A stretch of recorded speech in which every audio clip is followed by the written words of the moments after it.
Timing attack இன்றைக்கி நம்ம பண்ண போகிற ட்ரைனிங் வந்து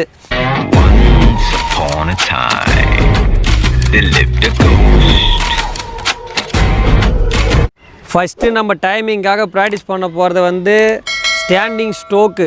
பந்தை நல்லா எந்த அளவுக்கு ஹைட்டாக தூக்கி போட்டு கரெக்டாக கையில் பந்தை பட வைக்கிறது ஸ்டாண்டிங் ஸ்ட்ரோக்கு ஃபஸ்ட்டு நம்ம போட போகிறது.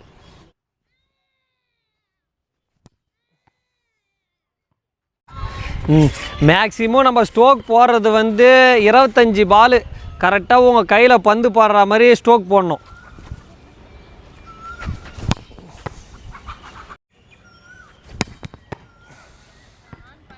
ஸ்ட்ரோக்கு ஃபஸ்ட்டு போடுறப்ப ஸ்ட்ரோக்கை வந்து லாங்கில் போடணும். பந்தையும் கரெக்டாக மேலே பிடிச்சி லாங்கில் ஸ்ட்ரோக் போடணும். நீங்கள் ஸ்ட்ரோக் போடுறன்றதில் பந்தை கீழே அடிக்கக்கூடாது.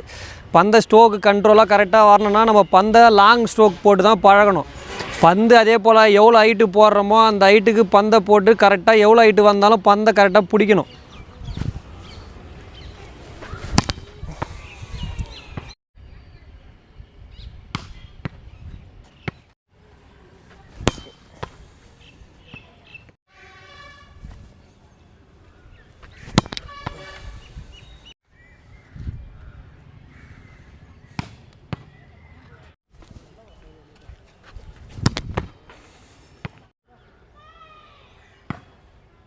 பாஷ்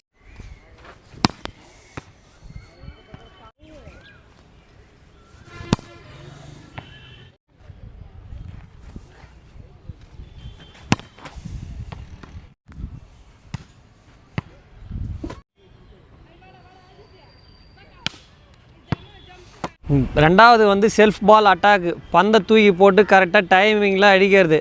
ஃபஸ்ட்டு ஸ்ட்ரோக்கு, ரெண்டாவது அதுக்கப்புறமா தான் போக தான் பந்துக்கு பவர் ஏற்றணும். பந்தை தூக்கி போட்டு கரெக்டாக பிடிக்கிற இடத்த போய் ஸ்ட்ரோக் போட்டு அதுக்கப்புறமா தான் பந்தை போட பவர் ஏற்றணும். நம்ம செல்ஃப் பால் அடிக்கிறப்ப லெஃப்ட் கால் பின்னாடி ரைட் கால் முன்னாடி வச்சு 2 ஸ்டெப்பில் போய் அடிக்கணும். செல்ஃப் பால் அட்டாக் பண்ணுறப்ப 1 2 அந்த இதில் நீங்கள் போய் பந்தை அடித்தா தான் கரெக்டாக பந்தை டைமிங் பந்தை பிடிச்சி அடிக்க முடியும்.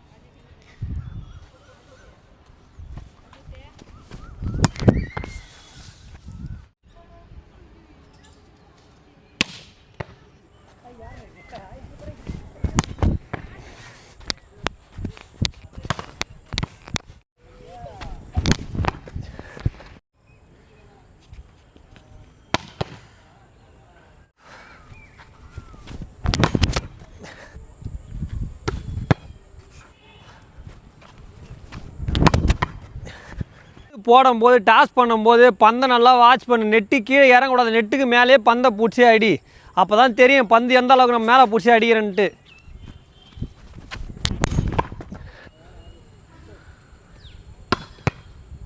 அதான் வந்து 1 பவுன்ஸ் அட்டாக்கு. பந்தை அப்படி தூக்கி போட்டு கீழே பவுன்ஸ் ஆன உடனே பந்தை ஓடி போய் அடிக்கிறது. அது பந்து உனக்கு எந்த ஹைட்டு வேணுமோ அந்த மாதிரி பந்துக்கு ஏற்ற மாதிரி அட்ஜஸ்ட் பண்ணி ஹைட்டு அதிகமாக இருந்தாலும் கம்மியாக இருந்தாலும் நீ தான் பந்தை அட்ஜஸ்ட் பண்ணி உள்ளே அடிக்கணும்.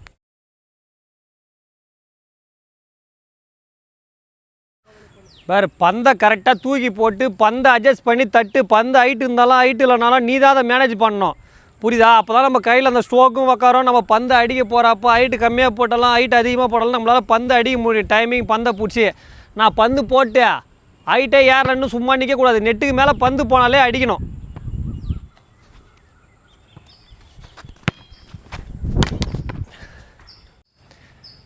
இரு மூவ் பண்ணு.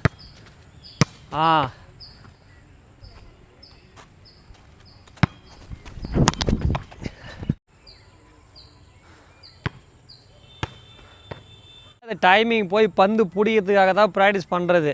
பந்து இப்படி போட்டு கீழே பவுன்ஸ் ஆகிற வரைக்கும் பார்த்துட்டு பவுன்ஸ் ஆனவுடனே டேக்கப் எடுக்கணும் ஃபாஸ்ட்டாக. அப்போ தான் நீ கரெக்டாக அந்த பந்தை டைமிங் போய் பிடிக்க முடியும்.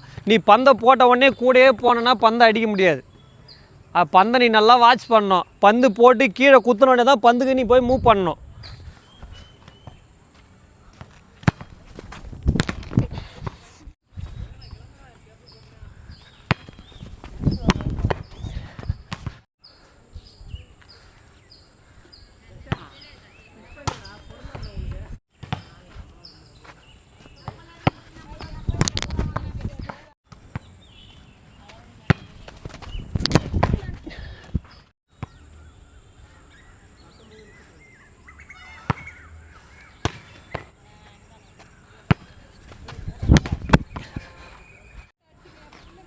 ஓடு ஓடு ஓடு, பந்துக்கிட்ட போ.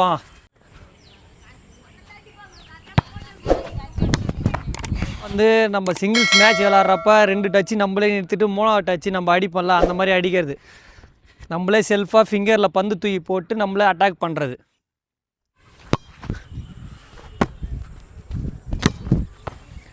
அண்ட்ரமு, ஒரு பால் ஃபிங்கரு, ஒரு பால் அட்டாக்கு. நீ பந்து எங்கே போடுறியோ, நீ ஹைட்டு கம்மியாகவோ இல்லை அதிகமாகவோ உன் இஷ்டத்துக்கு பந்தை போட்டு கரெக்டாக போட்டு நீயே அடிச்சிக்க வேண்டியதான். ரெடி?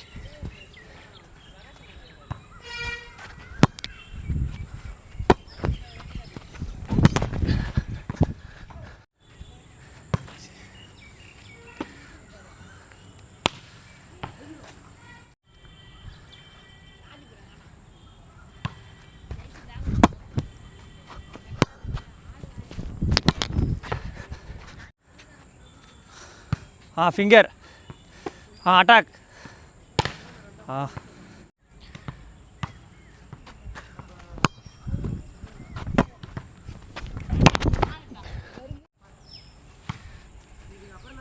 அண்ட்ரம் underarm, attack.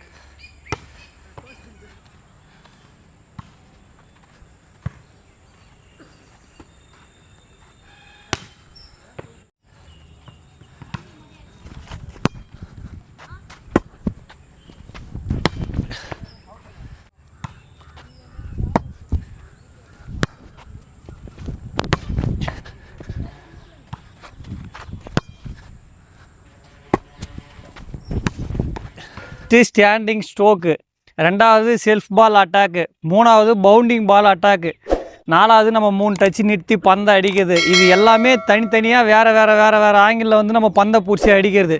பந்தை ஹைட் அதிகமாக போட்டாலும் கம்மியாக போட்டாலும் பந்தை எப்படி பிடிச்சி அடிக்கிறோன்றதுல தான் இருக்குது.